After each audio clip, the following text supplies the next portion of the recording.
वंदे मातरम। नमस्कार। जय श्री राम। हम ये कह सकते हैं कि जिस पायदान पर अब खड़े हैं, हम सकारात्मक रूप से उस दिशा में आगे बढ़ने को उद्यत हैं। मैं बात कर रहा हूँ अभी जो हीयरिंग हुई दिशा सालियान केस में, और साथ ही पहली बार रिया चक्रवर्ती भी लपेटे में आ चुकी है। ये सकारात्मक हुआ, और आपको ये जानकर के और सुखद आश्चर्य होगा कि इस बात को आखिरी समय तक रोक के रखा गया था कि रिया चक्रवर्ती के लिए माननीय उच्च न्यायालय मुंबई में पिटीशन मूव कर दी गई है, क्योंकि और ये सही स्ट्रेटजी भी है। अगर स्ट्रेटजी के दृष्टिकोण से कहा जाए तो बिल्कुल सही स्ट्रेटजी है कि दुश्मन को या कि अपराधी को सारे पाले, सारे जो रास्ते होते हैं बच निकलने के, वे खत्म किए जाए। अब आदित्य ठाकरे खुद को बचाए या रिया चक्रवर्ती को बचाए। याद रखने वाली बात है कि आदित्य ठाकरे मान के चलो राक्षस है, तो उसकी जान जिस तोते में फंसी हुई है वो तोता है रिया चक्रवर्ती। इसलिए उधर राक्षस और उधर तोता, इन दोनों को ही इस बार फंसा लिया गया है। और 2 सप्ताह देखते देखते अभी निकलना है, और अभी जो जानकारियाँ मेरे पास और निकल के आ रही है, जो जो मैं आपको इसमें शेयर करना चाहूँगा इसी वीडियो में, कि जो स्थितियाँ हैं वो स्थितियाँ अब भयावह हो चली है आदित्य ठाकरे के लिए। कहा जा रहा है कि एडवोकेट्स भी सभी सरेंडर की मुद्रा में हैं। जो उद्धव ठाकरे ने किए थे, बड़े बड़े महंगे एडवोकेट्स किए गए थे, दिल्ली से बुलाने का अभी था। लेकिन हालत ये है कि आपको कोई एडवोकेट अपने घर पे ऑफिस में बिठा के तो आप उनसे राय मशवरा कर सकते हैं, लेकिन आप हाई कोर्ट में तो उनको खड़ा नहीं कर सकते ना। और फिर दूसरी बात, सरकार तब आपकी है नहीं। सरकार माना देवेंद्र फडणवीस की सरकार है, एनडीए की सरकार है, एकनाथ शिंदे की सरकार है, अजीत तो दादा रहे नहीं, सुनेत्रा पवार की सरकार है।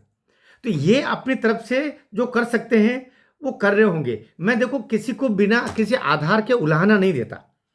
कई सारे टिप्पणियों में कुछ बंधु बोल देते हैं कि इसमें ये जो देवेंद्र फडणवीस ही इनको बचा रहे हैं। देवेंद्र फडणवीस, मैं न तो देवेंद्र फडणवीस की तरफदारी कर रहा हूँ, न ही एनडीए सरकार की तरफदारी कर रहा हूँ। मैं प्रोसीडिंग्स पर बात कर रहा हूँ। तय बात है, वे सारे ऑप्शंस जो हो सकते हैं वो करेंगे। एक बात पर हमको बार बार ध्यान देना चाहिए। आप जो सीधे ऊपर जो हम आपसे मतलब हम आप सब उसमें आ गए। दरअसल सरकारी लोग सरकारी लोगों को बचाते हैं, पुलिस विभाग के लोगों को बचाते हैं।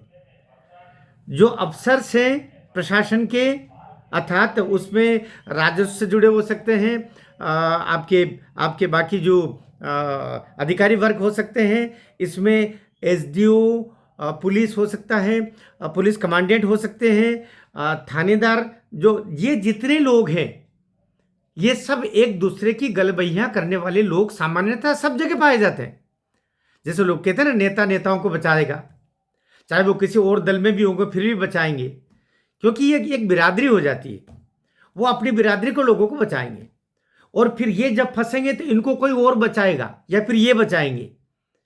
तो उस समय के पुलिस विभाग ने, जो उद्धव ठाकरे का पुलिस विभाग था, लेकिन था तो महाराष्ट्र सरकार का ही पुलिस विभाग ना, और अब चाहे वो देवेंद्र फडणवीस का पुलिस विभाग हो गया, लेकिन पुलिस विभाग तो वही है ना।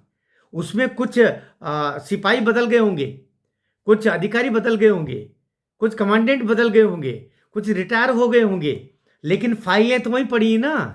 जो अपराध किए हैं, इस अपराध को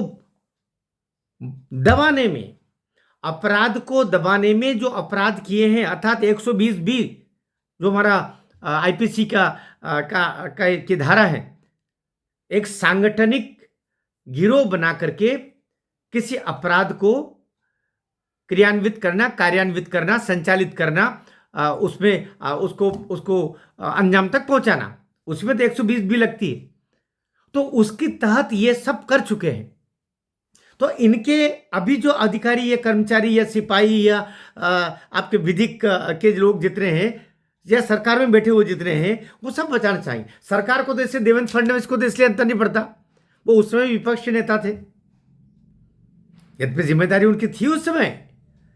ऐसे बेदाग देवेंद्र फडणवीस नहीं निकल सकते, क्योंकि ये देवेंद्र फडणवीस ही है जिन्होंने बंद कमरे में उद्धव ठाकरे और आदित्य ठाकरे के साथ बात की, ऐसा कहा जा रहा है।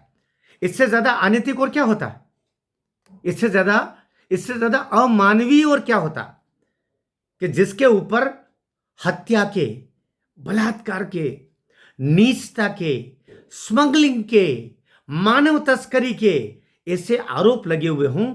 ऐसे उद्धव, आदित्य और मातोश्री में रहने वाले ये तथाकथित, सबका नहीं कह रहा मैं, अभी मातोश्री के नाम पर उसको पापोश्री बना दिया इन्होंने, इन दुष्टों ने।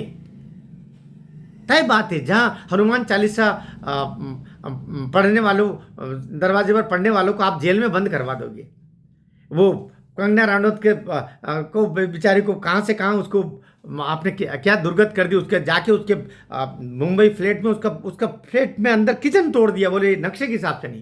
कितने गिरे ये, कितने गिरे। लेकिन मनुष्य जब गिरता है ना तो आसमान में कोई शक्ति उनको देखती रहती है, वही शक्ति अब इलाज भी कर रही है। अब जो इस केस ने टर्न लिया है नई बेंच के साथ में, जो मुख्य न्यायाधीश है, माननीय मुख्य न्यायाधीश मुंबई हाईकोर्ट, वो इसको व्यक्तिगत रूप से देख रहे हैं, प्रायोरिटी नंबर 1 पर आ गया है। और इधर कहते हैं कि उद्धव ने भी लगभग हाथ टिका दिए हैं, एडवोकेट्स के भरोसे छोड़ा हुआ है। लेकिन वो जो डिजिटल आपके पास में सबूत है उनको कैसे मिटाओगे? आदित्य ठाकरे वहां जो गया था उसके लोकेशन कैसे मिटाओगे? वो तो 100 साल बाद में भी पकड़ में आएगा उसमें। इसके काका जी तो मुंबई बैठे हुए हैं और वो मुंबई वाले भी उसमें कुछ नहीं कर सकते। मैं आप कोई भी मोबाइल लेके जहां भी गए हैं या वो मोबाइल जहां भी गया है वहां के लोकेशन कोई हटा नहीं सकता कभी भी, वो डिजिटल एविडेंस है। साथ ही लोगों के पास में सारे कैमरे जो रास्ते में लगे हुए थे उन सब के भी क्लिप्स हैं जो सुरक्षित हो चुका है, और कुछ को तो माननीय हाईकोर्ट को सबमिट किया जा चुका है। लेकिन बहुत सारे एविडेंसेस अभी भी बचे हुए हैं, कुछ जीवित गवाह भी अभी बचे हैं। तो अभी तो ये बहुत रंग लेगा। इसीलिए विदेश भागने की फिराक में, अब मैं सीरियसली कह रहा हूं, विदेश भागने की फिराक में, विदेश भागने की जुगत में है आदित्य ठाकरे। लेकिन यहां तो उद्धव ठाकरे भी पकड़ में आएगा क्योंकि उसने बचाया। अपराधी को बचाने वाला बड़ा अपराधी होता है। तो 120B में उद्धव भी जाएगा अंदर, संजय राउत भी फंसेंगे अंदर। ये जितने जो मतिमंद लोग उसके साथ में लगे थे ना, सबकी एक एक करके गिनती लग रही है। और इनको जो बचाएगा, देवेंद्र फडणवीस जी कान खोल के सुन लो। एकनाथ शिंदे जी को तो भाई मैं मानता हूं, वो जो 1.5-2 साल तक जितने भी समय तक रहे उन्होंने पूरी ताकत से इस केस को हैंडल किया। उन्होंने उसकी SIT भी बनाई, आगे भी बढ़े। लेकिन जैसा सहयोग मिलना चाहिए था प्रकारांतर से आगे देवेंद्र फडणवीस सरकार का, वो नहीं मिला। ये मैं दुख से बोल रहा हूं। निष्ठाएं अपने स्थान पर होगी, राजनीतिक निष्ठाएं, वो नहीं चलेगा। सबसे पहले हम मनुष्य हैं, सबसे पहले हम धार्मिक व्यक्ति हैं। धार्मिक मतलब जहां सत्य है वही धर्म है, जहां मनुष्यता है वही धर्म है। हम वो सनातनी लोग हैं। इसलिए एक लड़की को बिलक बिलक के और सामूहिक दुराचार करके फेंक दिया जाए और उसको दुर्घटना का अंजाम बता दोगे? एक लड़का जिसको मार पीट करके तुमने टांग दिया, लाजवाब अभिनेता था वो, उस सुशांत सिंह को मारने के बाद में तुम उसको आत्महत्या का बता दोगे और तुम बच भी निकलोगे? पाप तो खुद आगे चल के अपनी गवाहियां खुद देता है। पाप इसमें वही गवाहियां दे रहा है। इससे सभी न्यायाधीशों को भी मैं ईश्वर तुल्य मान करके प्रार्थना करता हूं, जरा बोध भी हमें अगर ऐसी संभावना बने इनको छूटने की भी किसी गली से, तो मत छोड़िएगा। ये महादुष्ट लोग हैं और ये तो केस में अभी लपेटे में आए हुए हैं। ये कम से कम उसमें है तो अभी कई दिशा सालियाने और सुशांत सिंह राजपूत अभी बचे हुए नेता, कितनों को और मार डालते हैं लोग। लोग कहते हैं ना इससे क्या फायदा मिल रहा है, ये फायदा मिल रहा कि अभी ये और किसी को मार नहीं पा रहे, और किसी को ड्रग पेडलिंग का काम नहीं करवा पा रहे, और हत्याएं कर करके और जीवित लड़के लड़कियों को मार के, जीवित लोगों को मार के उनके अंगों को विदेश में बेच नहीं पा रहे। ये पैसे के लिए अपने माँ बाप को बेच दे, खा जाए तोड़ करके। ये बाला साहब ठाकरे के परिवार में कौन सा उन्होंने पाप किया था कि ये दुर्संतानें हुई है। बहुत दुखद है, बहुत दुखद है सनातन के लिए। बाला साहब ठाकरे जी ने कहा था कि राम मंदिर किसने तोड़ा, ये बीजेपी सब, और हमने नहीं तोड़ा, वो हम क्या जाना, हम क्या जाना, हम क्या जाना। लेकिन एकमात्र बाला साहब ठाकरे थे, मेरे शिव सैनिकों ने इस ढांचे को ढहाया है और मुझे उन पर गर्व है। कर लो क्या, देश के इतिहास में इसी संविधान के द्वारा एकमात्र बाला साहब ठाकरे हैं जिनको 5 साल वोट के अधिकार से वंचित किया गया था। सांप्रदायिक है वो ये कहते हुए, लेकिन वो उन्होंने पीछे मुड़ के नहीं देखा। ये कहा कि उस कुर्सी पर मैं कभी नहीं बैठूंगा, न मेरे परिवार का कोई बैठेगा। लेकिन उनके जाते ही क्या रंग दिखाए रे उद्धव तूने। उद्धव नहीं, तू अस्त है, और अस्त हो गया, बस अंधेरा आ रहा है जो बहुत जल्दी आ जाएगा। कल सुबह एक वीडियो और दूंगा आप, जो तथ्यात्मक तरीके से आपको अच्छा लगेगा। इस वीडियो को भी खूब शेयर कीजिए। हम तो जान हथेली पे लेके चल रहे हैं।